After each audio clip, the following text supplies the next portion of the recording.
Graphene is the ultra-thin form of carbon discovered at the University of Manchester in 2004. It's often dubbed the wonder material on account of its incredible properties, properties that promise great applications for flexible electronics through to optics. I've come along to the lab here in Manchester to learn more about this incredible material. So what we do is we take some graphite and we place it on some tape, sticky tape. Just standard. Yeah, you can use standard Scotch tape if you want. Yeah. But we have a tape here which doesn't have as much residue for our purposes as Scotch tape. Then you just press the graphite like this. It's quite squidgy, isn't it? Yeah. Press the graphite on the tape. And then you can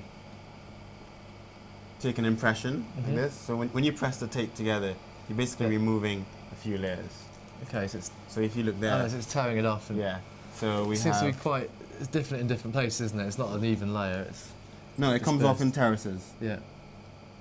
So we just remove the excess graphite like this, and at the moment it's quite thick, right? This is still graphite. You can still see it with the naked eye. Yeah. What we have to do is then make it a little bit thinner.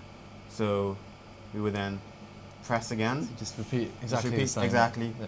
And cleave like this.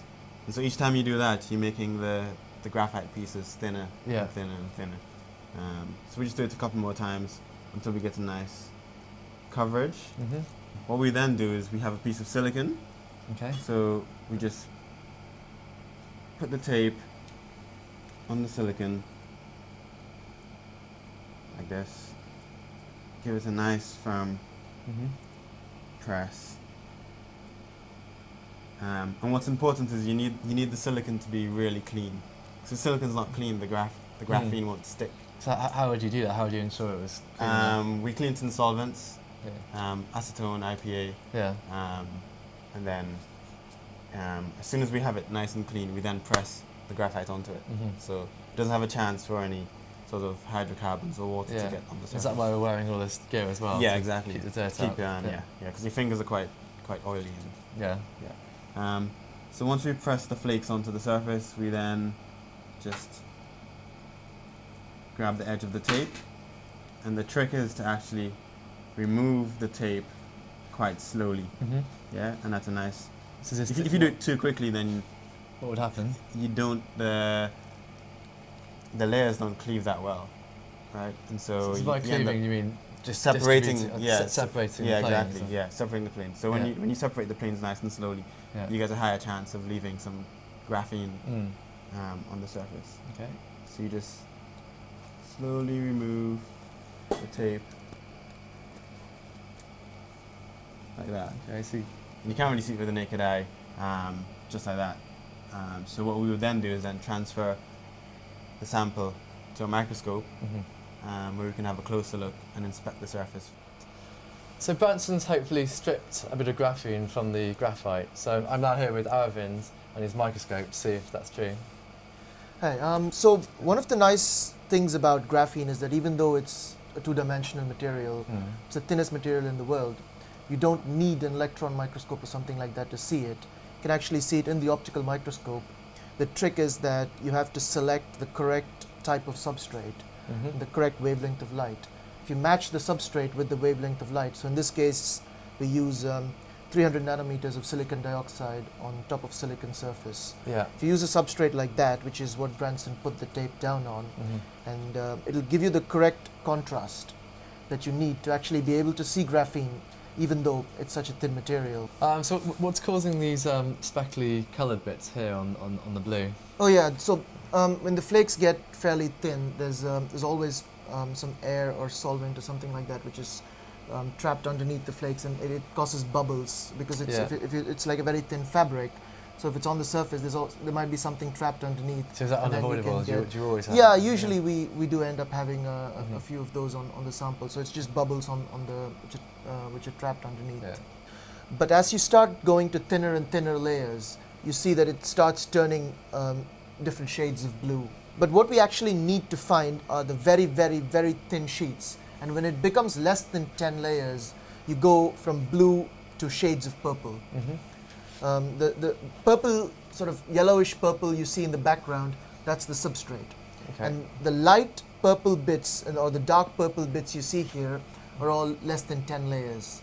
So you can see that there are some bits here which are very, very light purple. That's the thinnest. That's the thinnest. So actually with a bit of practice you can just look at the screen and say, right, that's a single layer, that's a double layer.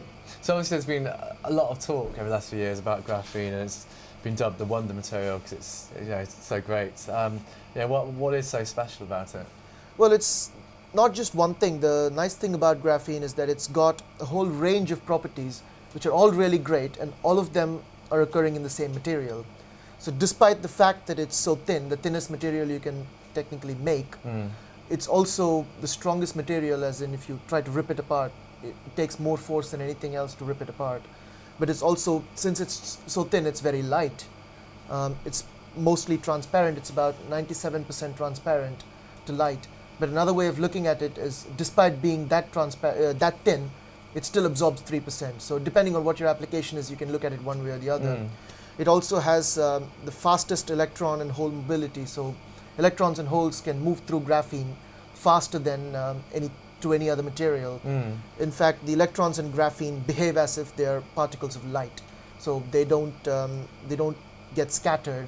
If electrons are moving through any other material, then the atoms and things in the material itself will scatter the electrons around, and it's not very conducting for that reason. But graphene is the best conductor of electricity and heat because these electrons can zip through the graphene as if they are particles of light, so they're not affected by anything else. Wow. And so it's got all of these amazing properties sort of rolled into one material. So you mentioned the mechanics and the electronics and the optics. I mean, what kind of applications are being developed, or at least what kind of ideas are being put forward for applications? Well, the nice thing about graphene is in about, 6 years, or 7 years since it's been around, people have already started making prototype devices and applications in various fields.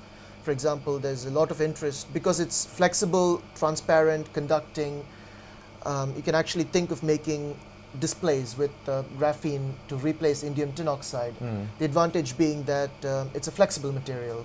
So you can actually think of making flexible touchscreens or flexible electronics with graphene. IBM is very interested in using graphene for sort of the next generation of computer chips. So they're working on graphene transistors for computer applications. So could they be faster and superior to silicon? Yeah, they've demonstrated graphene transistors running at 100 to 150 gigahertz or something like that. And there are other advantages as well in terms of power consumption and heat generation and things like that as well. I mean, do you think these applications, are they way off, decades off, or are we getting closer now? We're getting closer, but I wouldn't expect something to pop up in the market within the next 2 or 3 years. I would think more like 5 years onward. Things like flexible displays might be in the market in 5 years. Electronics, like computer chips made of graphene, probably 10 to 20 years, 20 years more likely. Great. Oh, thank you. Thanks.